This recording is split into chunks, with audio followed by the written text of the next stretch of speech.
good evening. Thanks for joining us on the Monday edition of Source 16 News at 10. New this hour, Kentucky 339 near Fancy Farms in Graves County was closed for hours this morning after a tractor trailer loaded with cattle overturned. Around 9:30, Kentucky State Police were notified that a tractor trailer had overturned about 1.5 miles south of Fancy Farm on Kentucky 339. State police say the accident occurred when the driver's trailer dropped off the right shoulder, and due to the size and weight of the vehicle, the trailer pulled the truck off the road, causing it to overturn onto the passenger side. The driver was not injured, but Kentucky 339 was closed for about 5 hours at the accident scene as workers removed cattle. In other news, the Christian County Health Department's Board of Health is looking at ways to beat the tough economic times. Public Health Director Mark Pyle said in a financial report that the department is currently facing a $380,000 deficit. The department has already been forced to lay off 6 staff members, but Pyle reports a mixture of more layoffs and cuts in services are in the future to help balance the budget. Pyle says the department does have a rainy day fund for tough times just like this, but says they will also have to increase the public health tax and look at making cuts wherever possible. Pyle hopes to have a balanced budget by 2013 by creating a biannual budget. On the other hand, the department was awarded over $59,000 in a Title V abstinence education grant. The grant is in conjunction with Alpha Alternative, a provider of abstinence-only education services. Now, in the past, our board has contracted with Alpha Alternative to provide abstinence services in our schools. I am proposing that we continue doing that. The board also welcomed 2 new board members, Ada Vega and Tom Jones. Nearly 1,000 Fort Campbell soldiers are scheduled to return this week to the local Army post from their year-long deployments in Afghanistan. About 290 soldiers from the 3rd Brigade Combat Team will be returning Wednesday morning, and 200 soldiers from the same brigade are scheduled to return Friday morning. Meanwhile, over 400 soldiers assigned to the local post 717th Ordnance Company, 184th Ordnance Battalion, 52nd Ordnance Group, and soldiers from the 3rd Brigade Combat Team are scheduled to return Saturday in 3 separate flights. According to military officials, roughly 17,000 Fort Campbell soldiers remain deployed and are scheduled to return to the post this summer. Meanwhile, a Fort Campbell unit deployed in Afghanistan is about to be surprised in a very big way. Here's Source 16 News reporter Marie Fainer to explain why.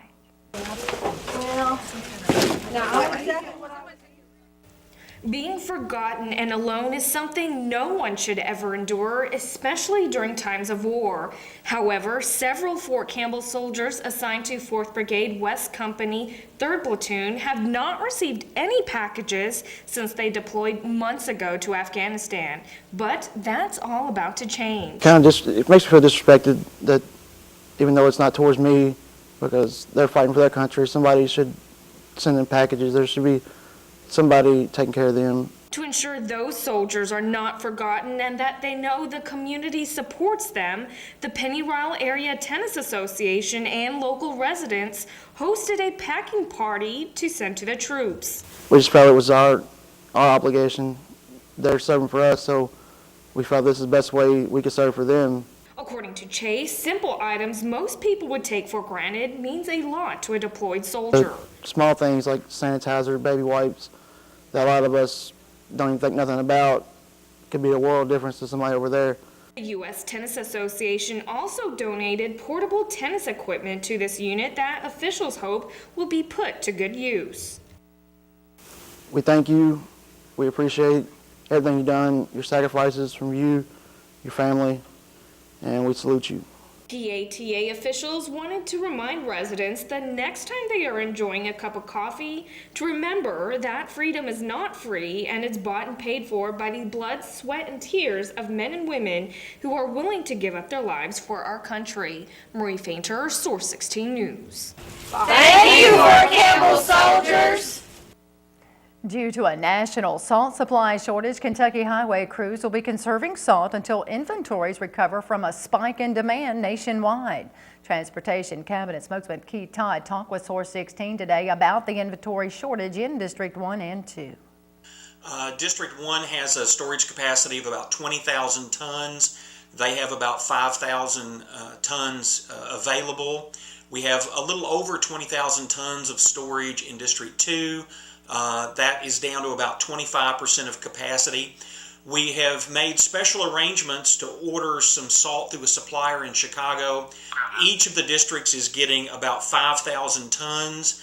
That would normally be a week or so supply depending on the severity of the storm.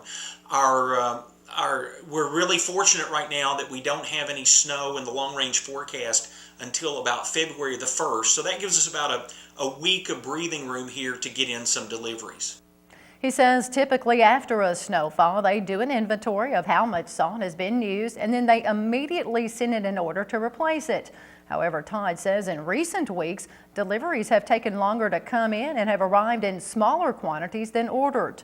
Meanwhile, due to the lag in resupplying salt inventory, crews plan to work in conservation mode. I'm not sure how that might impact pre-treating, but what it may essentially mean is that we may not do as much pre-treating, or we may hold off on pre-treating depending on what each snow and ice event looks like as it comes in. It's going to be kind of an individual thing depending on the temperatures that are coming at us and how much snow is coming at us.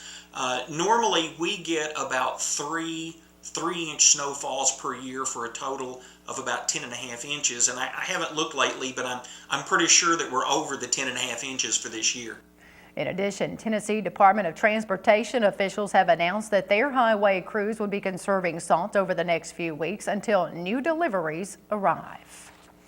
The Pinnaroll Region Citizen Corps Council received praise today. Guest speaker and regional response manager of Kentucky's Emergency Management's Region 2, Vicki Martin, praised the council for their dedication and hard work in making a strong team. But I feel like even though they're a larger region, I feel like you all are hitting this out of the park. You really are. I'm amazed at your dedication. There are so many of you I see out there, and I see you in meetings and trainings and things, and you're wearing 4 different hats. The Pinnaroll Regional Citizen Corps Council supports multiple programs for readiness within the Pinnaroll region, including a neighborhood watch, community emergency response teams, disaster animal response teams, and the Regional Medical Reserve Corps.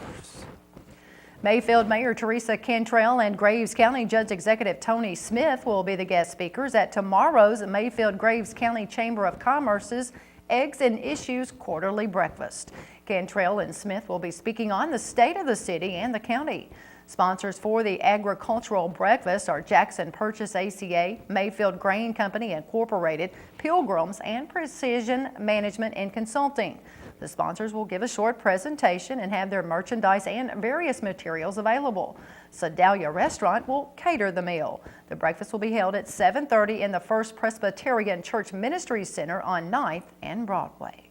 With time running out for candidates to file for the May primary election, economic development leader and conservative activist Hilda Legg has filed her papers seeking the Republican nomination for Secretary of State.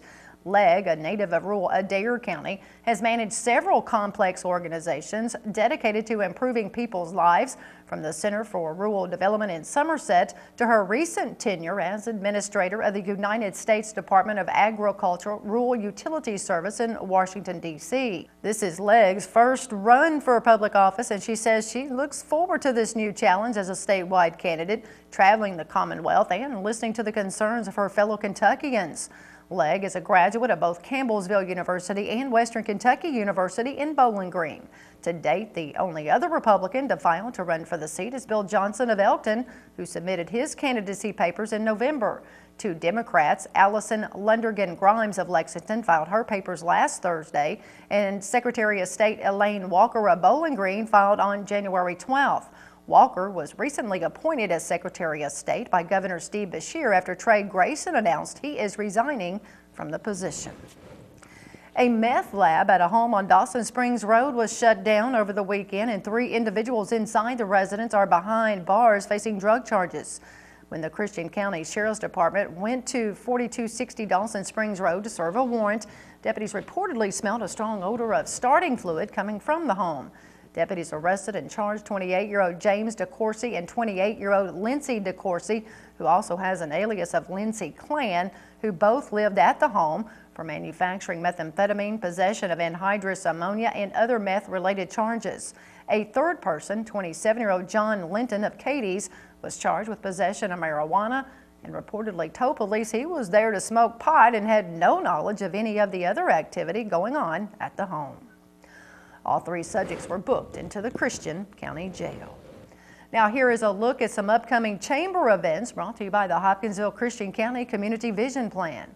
This is the last week to nominate a business or organization for the Small Business Awards. The deadline for nominations is Friday, January 28th. The breakfast will be held Tuesday, February 15th at 7:30 at the James E. Bruce Convention Center and is sponsored by New Wave Communications, Source16.